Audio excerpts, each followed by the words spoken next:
پناہ مانگنے کو کہتے ہیں۔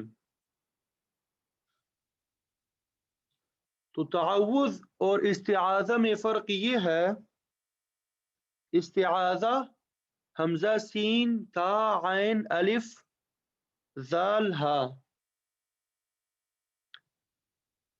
تعوذ کا معنی ہے اللہ کی پناہ میں آ جانا، اور استعاذہ کے معنی ہے اللہ کی پناہ مانگنا۔ تو اسی لیے میں ترجمہ کرتا ہوں اعوذ باللہ، میں اللہ کی پناہ میں آتا ہوں، اللہ کی حفاظت میں آتا ہوں، یعنی اللہ کی پناہ میں آ گیا، اور جو آدمی اللہ تعالیٰ کی حفاظت اور پناہ میں آ گیا انشاءاللہ اس کو کوئی تکلیف نہیں پہنچا سکتا، اور کوئی بھی چیز اس کے لیے نقصان دہ نہیں ہوگی بلکہ راحت ہی کا ذریعہ ہوگی۔ سورۃ القصص کی آیت نمبر 83 میں ہے والعاقبۃ للمتقین، کہ اچھا انجام اللہ سے ڈرنے والوں کے لیے ہے۔ تو ایک مومن کو اللہ تعالیٰ کی پناہ میں آنے کے بعد جو اچھی حالت پیش آ جائے اس کا بھی اس کو فائدہ ہوگا، اور جو وقتی طور پہ ناگوار بات پیش آ رہی ہے اس کا بھی اسے فائدہ ہوگا، کیونکہ وہ اللہ تعالیٰ کی پناہ میں آ چکا ہے اور اللہ تعالیٰ نے اس کو اپنی پناہ میں لے لیا ہے۔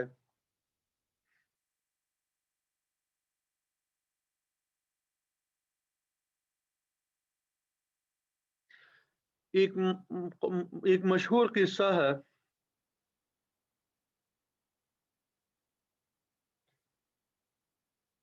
کہ ایک مرتبہ حضرت موسیٰ علیہ السلام سے افلاطون نے پوچھا کہ اے موسیٰ، تم نبوت کا دعویٰ کرتے ہو کہ تم نبی ہو، یہ بتاؤ کہ اگر آسمان کمان بن جائے اور مصائب تیر بن جائے اور چلانے والا اللہ تعالی ہو اور نشانہ انسان ہو تو پھر انسان کیسے بچ سکتا ہے؟ یعنی اگر آسمان جو ہے وہ کمان بن جائے، مصائب تیر بن جائے، چلانے والا اللہ تعالیٰ کی ذات ہو اور نشانہ انسان ہو تو انسان کیسے بچ سکتا ہے؟ تو موسیٰ علیہ السلام نے فرمایا کہ تیر سے بچنے کا طریقہ یہ ہے کہ آدمی تیر چلانے والے کے پاس جا کے کھڑا ہو جائے، کیونکہ تیر ہمیشہ سامنے آ کے لگتا ہے۔ اگر تیر چلانے والے کے پاس جا کے کھڑے ہو جاؤ گے تو پھر تیر تمہیں نقصان نہیں پہنچائے گا اور تمہیں نہیں لگے گا۔ تو افلاطون نے حضرت موسیٰ علیہ السلام کا جواب سن کے کہا کہ واقعی آپ اللہ تعالیٰ کے نبی ہیں۔ یہ جواب صرف ایک نبی ہی دے سکتا ہے اور کوئی دوسرا شخص نہیں دے سکتا۔ تو مستقبل کے جتنے اندیشے اور پریشانیاں ہیں ان سب کا علاج تعوذ ہے، یعنی اللہ تعالیٰ کی پناہ میں آ جانا۔ تو قرآن مجید میں جگہ جگہ تعوذ کا حکم دیا گیا۔ قرآن مجید شروع کرنے سے پہلے تعوذ پڑھتے ہیں اعوذ باللہ من الشیطان الرجیم۔ جب آپ نے اللہ تعالیٰ سے پناہ مانگ لی اور اللہ تعالیٰ کے پناہ میں آ گئے تو پھر اس کے بعد تلاوت شروع کرتے ہیں۔ اسی لیے قرآن مجید میں سورہ نحل آیت نمبر 98 میں آتا ہے فَإِذَا قَرَأْتَ الْقُرْآنَ فَاسْتَعِذْ بِاللَّهِ مِنَ الشَّيْطَانِ الرَّجِيمِ، کہ جب تم قرآن مجید کی تلاوت کرو فَاسْتَعِذْ بِاللَّهِ تو تم اللہ کی پناہ مانگ لیا کرو من الشیطان الرجیم، شیطان مردود سے۔ مطلب یہ کہ قرآن مجید پڑھنے سے پہلے ضرور اللہ تعالیٰ کی پناہ میں آ جانا چاہیے اور تعوذ پڑھ لینا چاہیے کہ اگر شیطان چھیڑ چھاڑ کرے، طرح طرح کے الٹے سیدھے خیالات انسان کو ستائیں، تو اس کا علاج بھی یہی ہے کہ فوراً اللہ تعالیٰ کی پناہ میں آ جاؤ۔ قرآن مجید کی آیت سورت حامیم السجدہ کی آیت نمبر 36 میں ہے وَإِمَّا يَنزَعَنَّكَ مِنَ الشَّيْطَانِ نَزْغٌ فَاسْتَعِذْ بِاللَّهِ وَإِمَّا يَنزَغَنَّكَ مِنَ الشَّيْطَانِ نَزْغٌ، کہ جب تمہیں شیطان کی طرف سے کوئی چھیڑ چھاڑ پیش آئے، فَاسْتَعِذْ بِاللَّهِ، تو فوراً اللہ تعالیٰ کی پناہ مانگ لو۔ تو اس آیت میں بھی یہی بات ارشاد فرمائی گئی ہے کہ جب تم اللہ تعالیٰ کی پناہ مانگ لو گے تو شیطان کی چھیڑ چھاڑ سے حفاظت ہو جائے گی۔ اسی لیے جناب رسول اللہ صلی اللہ علیہ وسلم نے فرمایا کہ آدمی کو جب غصہ آئے تو اس کا مطلب یہ ہے کہ شیطان کا اس کے اوپر اثر ہو گیا۔ تو غصہ جو ہے انسان کے دل پہ ایک انگارہ ہے اور شیطان کی طرف سے ہے۔ تم مشاہدہ کرتے ہو کہ انسان کو جب غصہ آتا ہے اس کا چہرہ جو ہے سرخ ہو جاتا ہے، اس کی رگیں پھول جاتی ہے۔ اس لیے جب غصہ آئے تو اعوذ باللہ من الشیطان الرجیم پڑھو کہ میں اللہ کی پناہ میں آتا ہوں شیطان مردود سے۔ اور اس کے علاوہ دوسرے بھی غصے کے علاج ہے، مثلا وضو کرنا، پانی پینا وغیرہ وغیرہ۔ قرآن مجید میں ایک جگہ آپ صلی اللہ علیہ وسلم کو خطاب کر کے فرمایا گیا ہے، سورۃ المؤمنون کی آیت نمبر 97 اور 98 میں، وَقُلْ رَبِّ أَعُوذُ بِكَ مِنْ هَمَزَاتِ الشَّيَاطِينِ وَأَعُوذُ بِكَ رَبِّ أَنْ يَحْضُرُونَ۔ وَقُلْ، اے نبی آپ کہہ دیجئے کہ اے پروردگار میں آپ کی پناہ میں آتا ہوں شیطان کی چھیڑ چھاڑ سے، اور اے پروردگار میں آپ کی پناہ میں آتا ہوں اس بات سے کہ وہ میرے پاس آئے اور مجھے ستائے۔ تو آپ صلی اللہ علیہ وسلم کو قرآن مجید میں جگہ جگہ تعوذ کا حکم دیا گیا، حالانکہ آپ صلی اللہ علیہ وسلم پر شیطان کا اثر نہیں چل سکتا تھا، لیکن پھر بھی آپ صلی اللہ علیہ وسلم کو اللہ تعالیٰ نے حکم دیا، اور آپ صلی اللہ علیہ وسلم اللہ تعالیٰ کے حکم کی تعمیل میں اللہ تعالیٰ کی پناہ مانگا کرتے تھے۔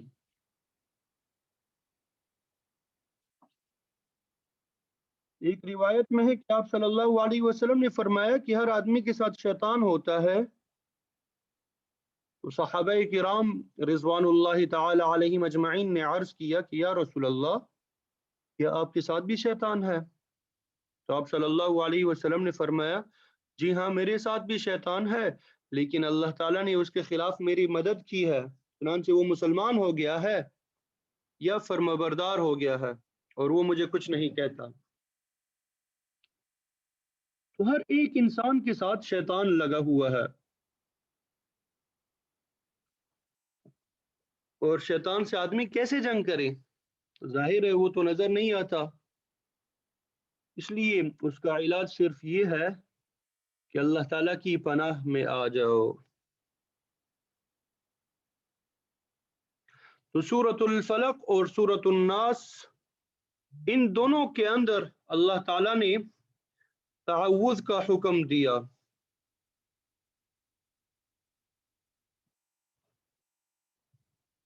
کہ اللہ تعالیٰ کی پناہ میں آؤ۔ تو ان دونوں صورتوں میں اللہ تعالیٰ سے پناہ مانگی گئی ہے، لیکن جن چیزوں سے پناہ مانگی ہے وہ کئی چیزیں ہیں۔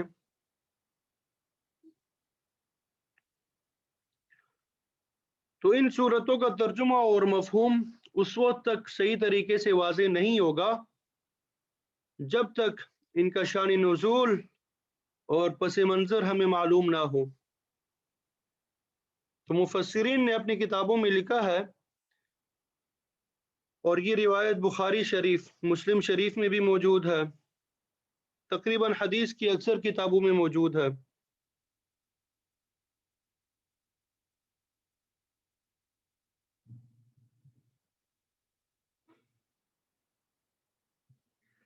کہ آپ صلی اللہ علیہ وسلم پہ ایک یہودی نے جادو کیا جن کا نام لبید بن اعصم تھا۔ ظاہری طور پہ تو اس نے اسلام قبول کیا تھا، لیکن حقیقت میں وہ مسلمان نہیں ہوا تھا۔ ایک بچہ آپ صلی اللہ علیہ وسلم کے گھر میں خدمت کیا کرتا تھا، تو اس یہودی نے اس کو بہلا پسلا کر اس سے آپ صلی اللہ علیہ وسلم کا کھنگا اور کچھ اس کے دندانے اور آپ کے بال حاصل کر لیے۔ تو اس یہودی نے وہ کھنگا اور اس کے دندانے اور آپ کے بال، اور بعض روایتوں میں آتا ہے کہ موم بھی تھا، اس کے اوپر آپ صلی اللہ علیہ وسلم کی شبیہ اور شکل بنا کے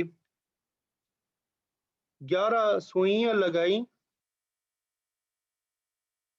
اور ان سب چیزوں کو ایک کھجور کے خوشے کے چھلکے کے اندر لپیٹا،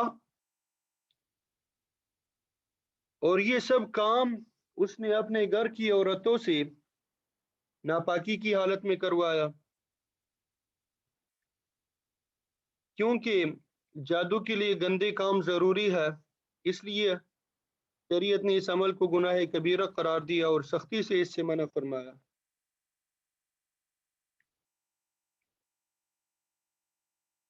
تو ان سب چیزوں کو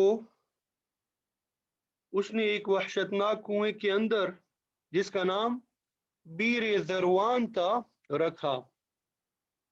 کنویں کے نیچے ایک بڑا پتھر پڑا ہوا تھا، تو اس پتھر کے نیچے اس نے وہ سب چیزیں دفن کر دی۔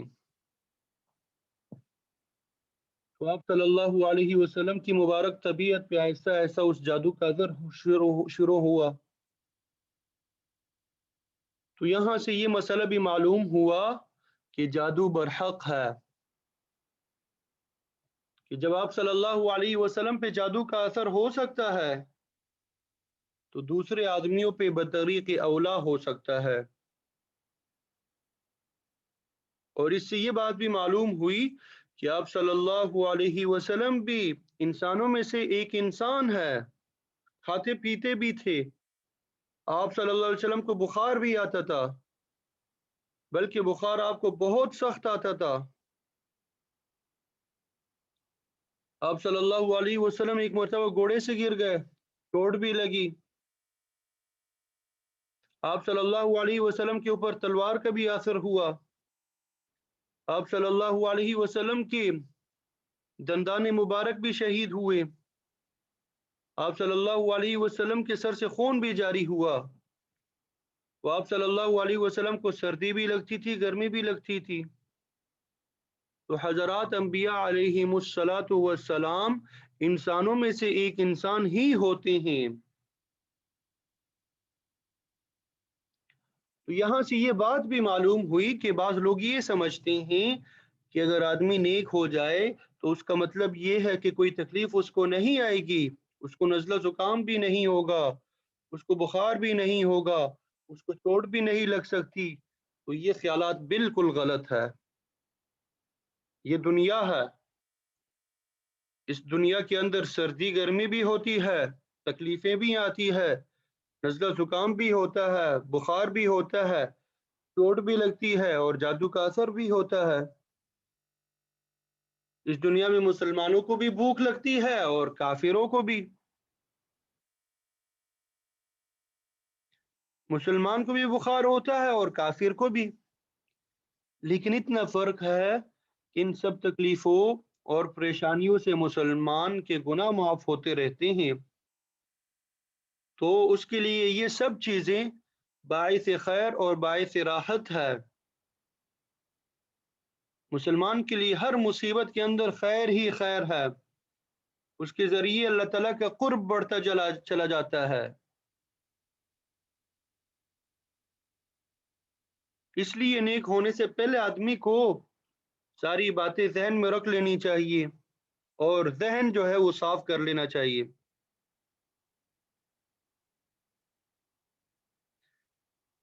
جبکہ کافر کو جب کوئی تکلیف پہنچتی ہے وہ بے چین ہو جاتا ہے، کسی حالت میں بھی اس کو قرار نہیں آتا، اور مومن کا معاملہ کافر سے بالکل الگ حیثیت رکھتا ہے، کیونکہ کافر کو جو بھی تکلیف پیش آئے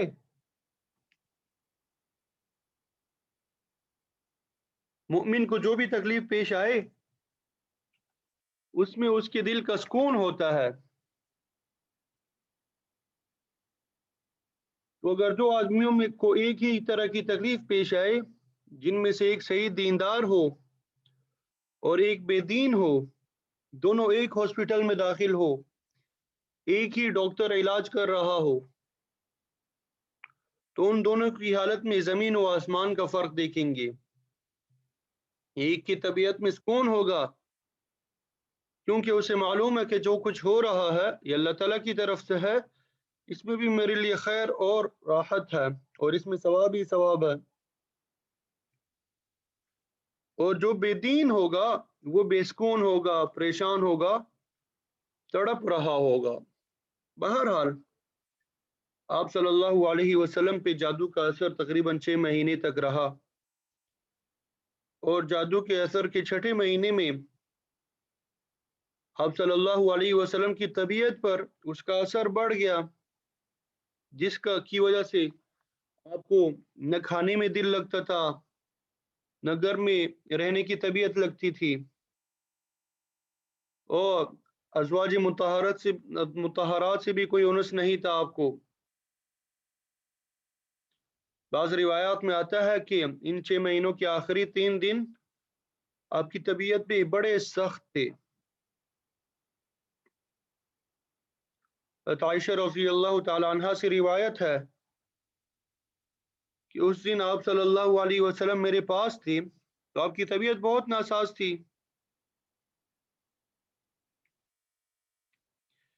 آپ نے اللہ تعالیٰ سے دعا کی، پھر دعا کی، پھر دعا کی، اسی حالت میں آپ کو نیند آ گئی۔ تو جب آپ بیدار ہوئے تو آپ نے اپنی طبیعت میں سکون محسوس کیا اور فرمایا کہ عائشہ، جب میں نے اللہ تعالیٰ سے دعا مانگی کہ اے اللہ میری طبیعت خراب ہے، تو اللہ تعالیٰ نے مجھے خواب میں بتایا، میں نے خواب میں دیکھا 2 آدمی میرے پاس آئے، ایک میرے سرانے بیٹھا اور دوسرا میری پائنتی کی طرف بیٹھا۔ تو سرانے والے نے دوسرے سے کہا کہ ان کو کیا تکلیف ہے؟ تو اس نے کہا کہ ان کے اوپر جادو کا اثر ہے۔ پھر سرانے والے نے پوچھا کہ جادو کس نے کیا ہے؟ اس نے جواب دیا یہ کام لبید بن عاصم نے کیا ہے، جو یہودیوں کا حلیف اور منافق ہے۔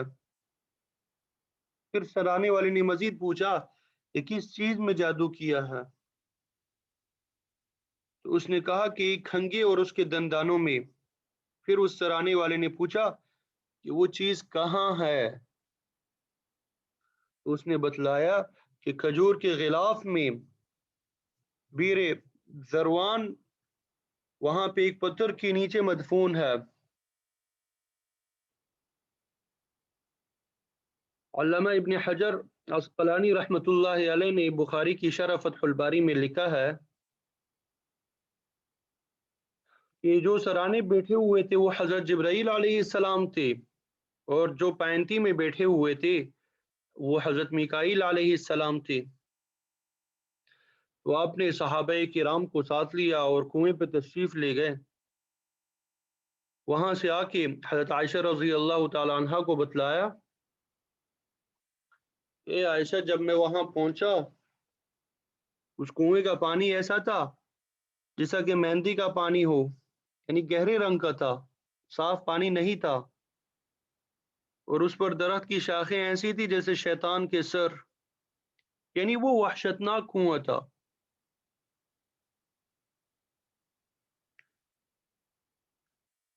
وہاں پہ ایک بڑا پتھر تھا، ایک صحابی اترے اور پتھر کو ہٹایا تو اس کے نیچے سے کھجور کا غلاف جو ہے وہ برآمد ہوا، اس میں کنگا تھا اور دندانے تھے، 11 گریں لگی ہوئی تھیں اور 11 سوئیاں تھی۔ آپ صلی اللہ علیہ وسلم کے بال مبارک تھی اور موم بھی تھا جس میں آپ صلی اللہ علیہ وسلم کی ہیئت بنی ہوئی تھی۔ تو اس وقت یہ 2 صورتیں نازل ہوئی، قل اعوذ بربک، قل اعوذ برب الفلق اور قل اعوذ برب الناس۔ تو ان دونوں صورتوں کی کل 11 آیتیں ہیں۔ آپ صلی اللہ علیہ وسلم ایک ایک گیرہ کھولتے جاتے تھے اور ایک ایک آیت پڑھتے جاتے تھے۔ تو اس طرح آپ صلی اللہ علیہ وسلم نے 11 آیتیں پڑھی اور 11 گریں جو ہیں کھول دی۔ اس کے بعد آپ صلی اللہ علیہ وسلم نے فرمایا کہ اے عائشہ، جب میں نے وہ ساری گریں کھول دی تو ایسا محسوس ہوا کہ گویا کہ میں رسیوں میں بندھا ہوا تھا اور ان سے مجھے کھول دیا گیا۔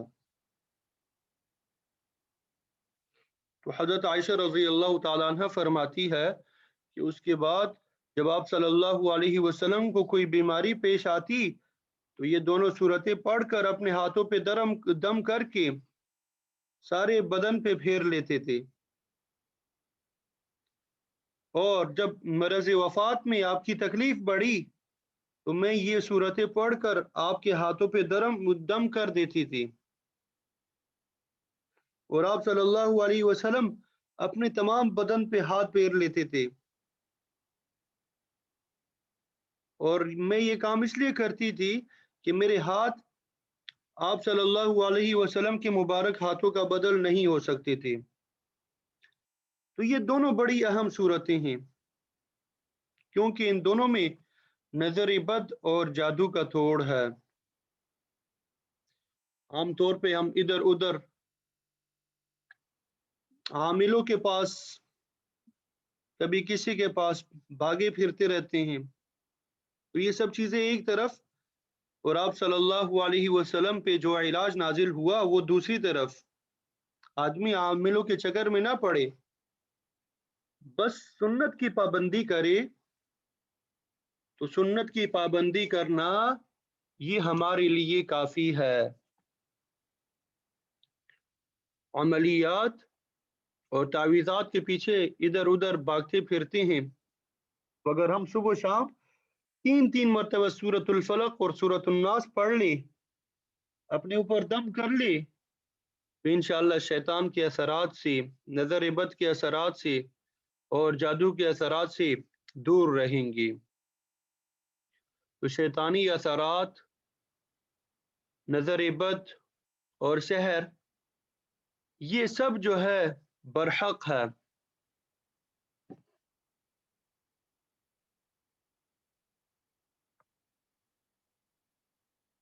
تو جس طرح ظاہری چیزوں کا اثر ہوتا ہے،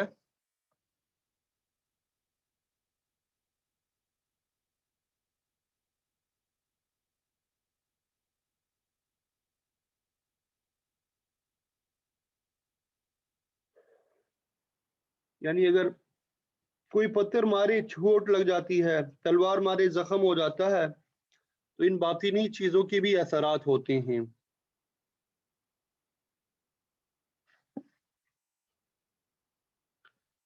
تو آپ کپڑے اتارنے سے پہلے بسم اللہ ضرور پڑھیں۔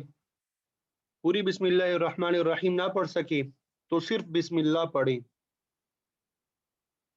ایک حدیث میں اس کا یہ فائدہ بیان کیا گیا کہ بسم اللہ پڑھ کے کپڑے اتارنے سے جنات کی آنکھوں پہ پردہ پڑ جاتا ہے۔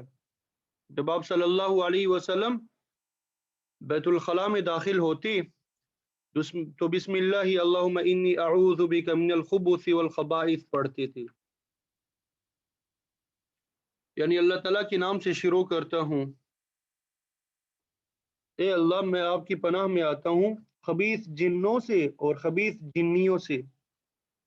یہ دعا آپ صلی اللہ علیہ وسلم مانگا کرتے تھے۔ تو اس سے بھی معلوم ہوا کہ ناپاک جگہوں کے اندر جن مردوں اور جن عورتوں کا اثر ہوتا ہے، تو اگر آپ دعا پڑھ کے بیت الخلاء میں داخل ہوں گے تو اللہ تعالیٰ کی پناہ میں آ جائیں گے، لیکن اگر آپ نے نہ بسم اللہ پڑھی نہ دعا پڑھی، ویسے ہی داخل ہو گئے، تو آپ جانے اور خبیث جن جانے، دونوں میں سے جو بھی طاقتور ہوگا وہی جیت جائے گا۔ اس لیے سنت پہ عمل کرنا چاہیے۔ یہ چھوٹے چھوٹے عمل ہے لیکن بڑے کام کے ہیں۔ تو عام طور پہ جادو جو ہے یہ ناپاکی کی حالت میں کیا جاتا ہے، اور اس میں جو کلمات استعمال کیا جاتا ہے وہ کفریہ اور شرکیہ ہوتے ہیں۔ اس لیے آپ صلی اللہ علیہ وسلم نے ایک حدیث میں جن بڑے بڑے گناہوں کا ذکر فرمایا ان میں جادو کا بھی ذکر کیا، اور ساحر کی سزا قتل ہے۔ اگر کسی جادوگر کے بارے میں معلوم ہو جائے کہ وہ جادو کرتا ہے اور دوسروں کو تکلیف پہنچاتا ہے، اور اس کے جادو کی وجہ سے کسی کا انتقال ہو جائے، تو عدالت کے لیے اس کو قتل کرنا بھی جائز ہے۔ حکومت اسلامی تعزیراً اسے قتل بھی کر سکتی ہے۔ تو جادو کے اثر کو دور کرنے کے لیے سب سے بہترین چیزیں سورۃ الفلق اور سورۃ الناس ہے۔ قل اعوذ برب الفلق، آپ کہہ دیجئے کہ میں پناہ میں آتا ہوں صبح کے پروردگار کی۔ تو رب کہتے ہیں پروردگار کو، پالنے والے کو۔ اسی سے ربوبیت کا لفظ نکلا ہے جس کا معنی ہے پرورش۔ اللہ تعالیٰ کو جگہ جگہ رب العالمین فرمایا گیا، یعنی اللہ تعالیٰ کے ہاں ربوبیت ہے۔ اللہ تعالیٰ کے ہاں ہر کام ایک دم نہیں ہوتا بلکہ آہستہ آہستہ ہوتا ہے۔ اللہ تعالیٰ کی ربوبیت کا مظاہرہ ہمیں قدم قدم پہ نظر آتا ہے۔ قرآن مجید 23 سال کے عرصے میں نازل ہوا، اسی لیے ہمارے استاد ہمیں کہا کرتے تھے کہ اگر نیک بننا چاہتے ہو تو آہستہ آہستہ بنو، روزانہ ایک ایک نیکی کا کام بڑھاتے رہو۔ 23 سال بعد دیکھنا کہاں سے کہاں پہنچ جاؤ گے۔ بچہ آہستہ آہستہ جوان ہوتا ہے۔ اگر آپ بچے کو انجیکشن دے کے جلدی سے بڑا کرنا چاہو تو یہ ممکن نہیں ہے، اس سے بچے کی صحت کو نقصان ہوگا۔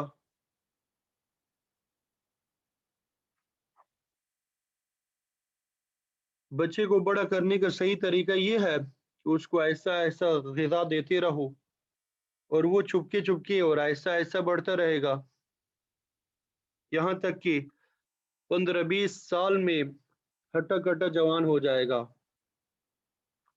تو اسی طرح نیکی کا معاملہ ہے کہ نیکی کے کاموں میں مستقل لگے رہو، اور اپنے آپ کو دین کی تھوڑی تھوڑی غذا اعتدال کے ساتھ دیتے رہو، یہاں تک کہ 15-20 سال اس میں آپ دینی اعتبار سے جوان ہو جاؤ گے۔ تو اس صورت کے پہلی آیت میں فلق کا لفظ آیا ہے۔ تو فلق کا معنی ہوتا ہے پھاڑنا، اور اللہ تعالیٰ کو فالق بھی کہتے ہیں، فالق یعنی پھاڑنے والا۔ اللہ تعالیٰ تاریکی کو پھاڑتے ہیں تو صبح نمودار ہوتی ہے، دانے کو پھاڑتے ہیں تو پودا نمودار ہوتا ہے، پہاڑ کو پھاڑتے ہیں تو اس میں سے پانی جو ہے نکل آتا ہے اور چشمے جاری ہو جاتے ہیں۔ اس فلک کا جگہ جگہ ظہور ہوتا ہے. ایک جگہ قرآن مجید میں آتا ہے فالق الاصباح، اللہ تعالی صبح کی روشنی پوڑنے والے ہیں. فالق الحب والنوا، اللہ تعالی دانے اور گٹھلی کے پوڑنے والے ہیں. کسان کا کام تو صرف دانا اور پانی ڈالنا ہوتا ہے، لیکن زمین کے اندر کون اس دانے کو پاڑتا ہے، اور اس دانے کو پاڑنے کے بعد کون اس سے کھومپل نکالتا ہے، اور وہ باریک سی کھومپل زمین کو پھاڑ کر آہستہ آہستہ نمودار ہوتی ہے کہ اگر اس کو ہاتھ لگائیں تو مرجا جائے. وہ آہستہ آہستہ بڑھتی رہتی ہے یہاں تک کہ پودے کی شکل میں نمودار ہو جاتی ہے. تو آپ نے ایک دانہ لگایا تھا اور 700 دانے حاصل کر لیے. تو اللہ تعالیٰ رب الفلق ہے. اس لیے اکثر مفسرین نے فلق کا ترجمہ صبح کے ساتھ کیا. اردو میں بھی ہم کہتے ہیں پھو پھٹ گئی، یعنی رات کی تاریکی تھی اب روشنی ہو گئی، اور یہ روشنی پھیلتی چلی جائے گی. اور اس سے اس بات کی طرف اشارہ کر دیا کہ اللہ تعالیٰ رب الفلق ہے، یعنی وہ چیزوں کو پاڑنے والا ہے، وہی بیماری کا خاتمہ کرتا ہے، وہی جادو کا خاتمہ کرتا ہے، وہی ظلمت اور تاریکی کا خاتمہ کرنے والا ہے. تو آپ اس ذات کی پناہ میں آ گئے جو تاریکی کو پھاڑ کر صبح پیدا کرتا ہے. دوسری آیت میں اس کا ذکر کیا کس سے پناہ مانگی جائے. من شر ما خلق، ان تمام چیزوں کے شر سے جن کو پروردگار نے پیدا کیا. تو ساری مخلوقات اللہ تعالیٰ نے پیدا کی ہے. ان مخلوقات میں خیر بھی ہے اور شر بھی ہے، پیسے میں خیر بھی ہے اور شر بھی ہے، گھر میں خیر بھی ہے اور شر بھی ہے، صحت میں خیر بھی ہے اور شر بھی ہے، علم میں خیر بھی ہے اور شر بھی ہے. تو ضروری یہ ہے کہ آپ ہر چیز کو خیر میں استعمال کریں اور شر میں استعمال نہ کریں. تو ہر چیز کی خیر لے لینی چاہیے اور اس کے شر سے پناہ مانگنی چاہیے. اسی لیے جب آپ صلی اللہ علیہ وسلم کوئی سواری خریدتے تھے تو اس پر اپنا ہاتھ رکھ کے یہ دعا پڑھتے تھے، اللہم، اے اللہ، انی اسألوک خیرہا، کہ میں مانگتا ہوں آپ سے اس کی خیر، وخیر ما جبلتہا علیہ، اور ان چیزوں کی خیر جن پر آپ نے اسے پیدا کیا ہے، وَأَعُوذُ بِكَ مِن شَرِّهَا، اور اے اللہ میں اس کے شر سے، وَشَرِّ مَا جَبَلْتَهَا عَلَيْهِ، اور ان تمام چیزوں کی شر سے پناہ مانگتا ہوں جن پر آپ نے اسے پیدا کیا. تو اس سے معلوم ہوا کہ سواری کے اندر خیر بھی ہے اور شر بھی ہے. یہی سواری جو ہے آپ کو فائدہ بھی پہنچا سکتی ہے اور نقصان بھی.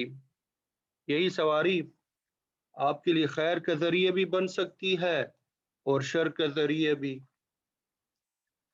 تو اس دنیا میں جتنی چیزیں ہیں ان کے اندر خیر بھی ہے اور شر بھی ہے. تو اللہ تعالیٰ سے خیر مانگ لو اور اس کے شر سے اللہ تعالیٰ کی پناہ میں آ جاؤ.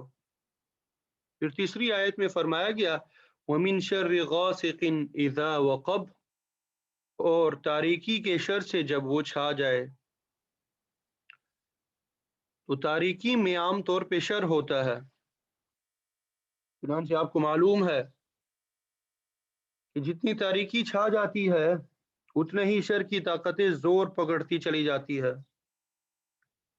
اسی لیے عام طور پہ جادو رات کی تاریکی ہی میں کیا جاتا ہے. چور اور ڈاکو رات ہی کی تاریکی میں نکلتے ہیں، بدماش لوگ بھی رات کی تاریکی میں نکلتے ہیں، سارے موذی جانور جو ہے رات کی تاریکی میں نکلتے ہیں۔ تو یہ رات کا وقت ایسا ہے جس میں شر جو ہے ظاہر ہوتا ہے، اسی لیے اگر کوئی اس شر کے وقت رات کے آخری حصے میں عبادت کے لیے کھڑا ہو جائے تو اسے اللہ تعالیٰ کا بڑا قرب نصیب ہوتا ہے۔ تو رات کو اٹھ کر عبادت کا حکم اس لیے دیا گیا تاکہ شر کا مقابلہ ہو خیر کے ساتھ۔ پھر اس سے اگلی آیت میں فرمایا گیا وَمِن شَرِّ النَّفَّاثَاتِ فِي الْعُقَدِ، کہ ان عورتوں کے شر سے جو گروہ کے اندر پھونکے مارنے والی ہے۔ تو اس آیت میں ان عورتوں کی طرف اشارہ ہے جنہوں نے آپ صلی اللہ علیہ وسلم پہ جادو کیا تھا، تو ان عورتوں نے گروہ پہ پھونکے مار کے جادو کیا تھا، آپ صلی اللہ علیہ وسلم کو نقصان پہنچانے کی کوشش کی۔ تو بعض علماء کرام نے اس آیت کے تحت لکھا ہے، اور آپ نے بھی مشاہدہ کیا ہوگا، کہ عورتوں کو عملیات اور تعویذ سے بڑی مناسبت ہوتی ہے، مردوں کو ان چیزوں کی طرف اتنی توجہ نہیں ہوتی جتنی خواتین کو ان چیزوں کی طرف توجہ ہوتی ہے، کیونکہ جتنا اعتقاد کمزور ہوگا اتنا ہی ان چیزوں کی طرف توجہ بڑھتی چلی جائے گی، جبکہ ہمیں اللہ تعالیٰ پہ بھروسہ کرنا چاہیے اور اس کی پناہ مانگنی چاہیے۔ تو اس آیت میں آپ صلی اللہ علیہ وسلم کو خطاب ہے کہ آپ ایسی عورتوں سے اللہ کی پناہ میں آ جائے، تو ہمیں تو بطریق اولا ایسی عورتوں سے پناہ مانگنی چاہیے۔ اور آخری آیت میں فرمایا وَمِن شَرِّ حَاسِدٍ إِذَا حَسَدَ، کہ حسد کرنے والے کے شر سے جب وہ حسد کرے۔ تو اس آیت میں اس بات کی طرف اشارہ ہے کہ لبید بن عاصم نے آپ صلی اللہ علیہ وسلم پہ جادو صرف حسد کی وجہ سے کیا، اس نے جلن کی وجہ سے آپ صلی اللہ علیہ وسلم کو نقصان پہنچانے کی کوشش کی اور جادو کا اثر کیا، لیکن اللہ تعالیٰ نے آپ کو اس آیت میں بتلا دیا کہ آپ اللہ تعالیٰ کی پناہ میں ہے، یہ شخص آپ کو نقصان نہیں پہنچا سکتا۔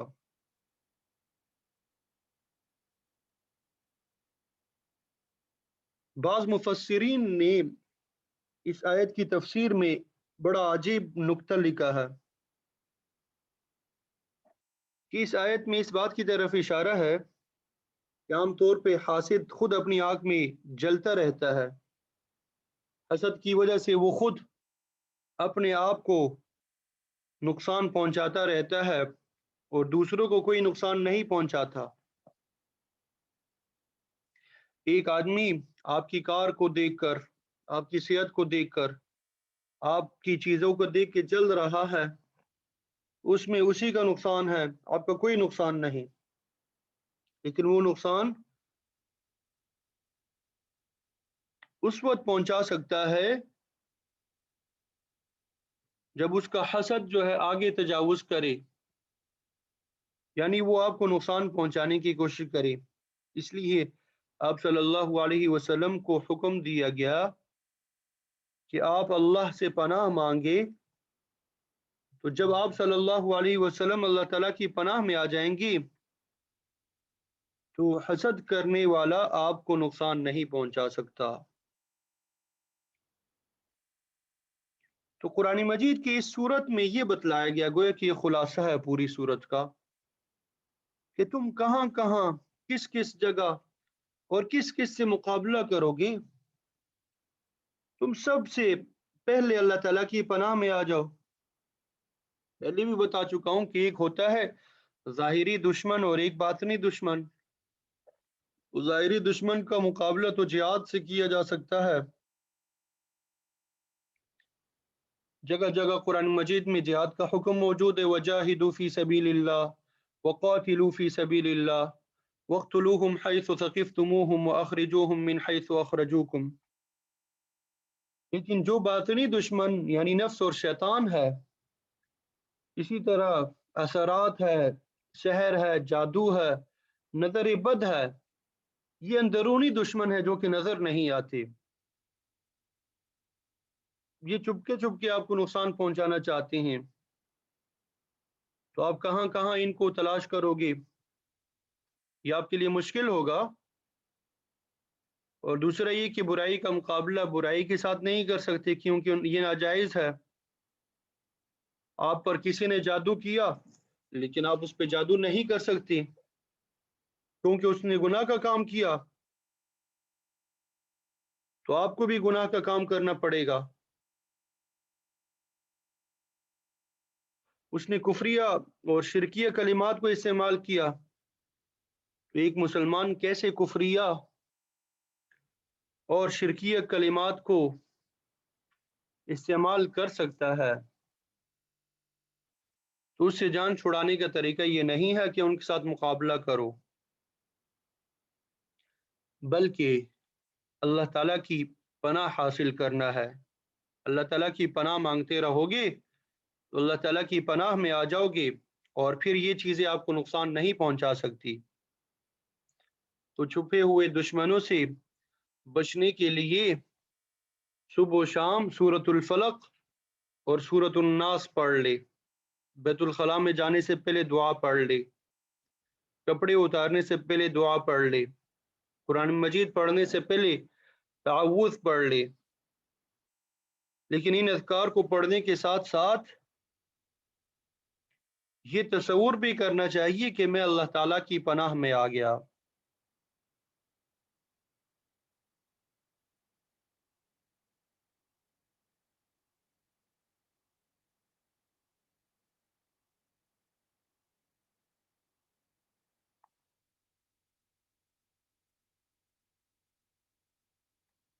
حضرت عقبہ بن عامر رضی اللہ تعالیٰ عنہ فرماتے ہیں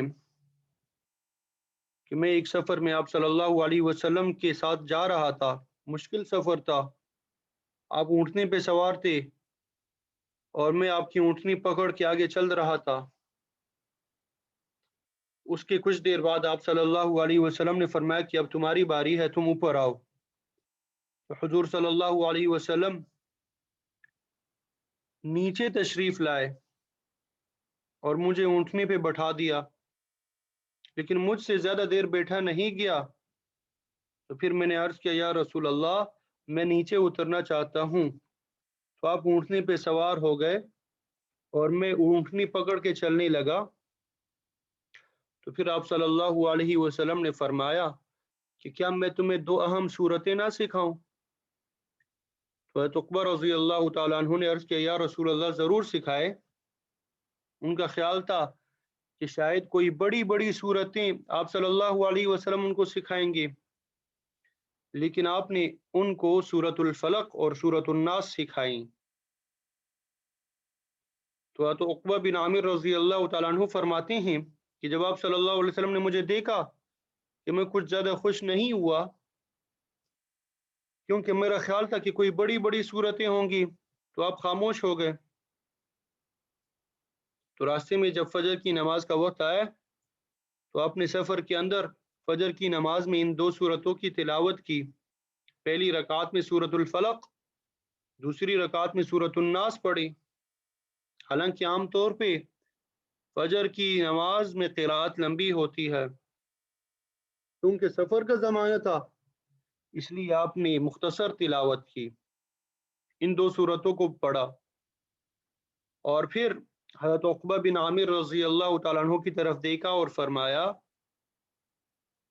کہ تم نے دیکھا میں نے ان دو صورتوں ہی کو ابھی پڑھا ہے، کیونکہ یہ دو صورتیں آدمی کے لیے کافی ہے، لہذا ہمیں ان دو صورتوں کو پڑھنے کا معمول بنا لینا چاہیے۔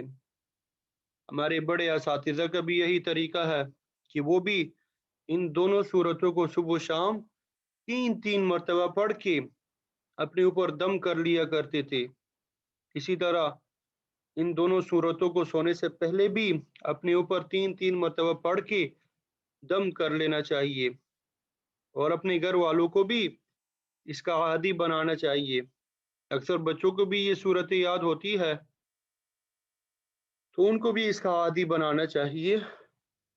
اللہ تعالیٰ سے دعا ہے کہ اللہ تعالیٰ ہمیں قرآن مجید پڑھنے کی، سمجھنے کی اور اس پر عمل کرنے کی توفیق عطا فرمائے۔ آخر دعوانا ان الحمد للہ رب العالمین۔